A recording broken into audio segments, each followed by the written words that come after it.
এ বাপুরে, চারদিকে এত কুয়াশা কেন? আর দাদু এটা কুয়াশা না, কয়েল জ্বালাইছি, কয়েল। ওরে বাপুরে, কয়েলে এত ধোঁয়া কেন? দূর মিয়া, নারায়ণগঞ্জে যেই পরিমাণ মশা, এই দুই একটা কয়েলে কাজ হইব, এর লিগে পুরো কয়েলের ফ্যাক্টরি জ্বালাই দিচ্ছি। আবে হালা, এর লিগে তোর বেশি বেশি কামড়ে বেলাচ্ছে। এই কয়েলে মশা যায় নাকি? এই কয়েল ফয়েল থেকে বরসে উঠে গেছে গা। সেদিন রাইতে কয়েল জ্বালায় খালি একটু শুইছি, উমতে কইতে জেনে একটা মশাইসা কইতাছে, ভাই কয়েল জ্বালে কই রাখছেন? পরে আমি কইলাম, কেলা সুইসাইড করবার শখ হচ্ছে নাকি? পরে হালাই কইলো, না বিড়ি জ্বালামু।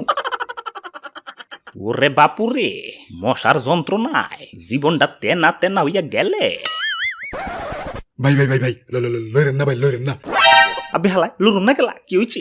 আরে দূর মিয়া, লইরেন না তো। ইস, অল্পের জন্য মশাটা মারতে পারলাম না। ওই আমারে মারা তো সহজ না, সুইজারল্যান্ড থেকে রক্ত খাওয়া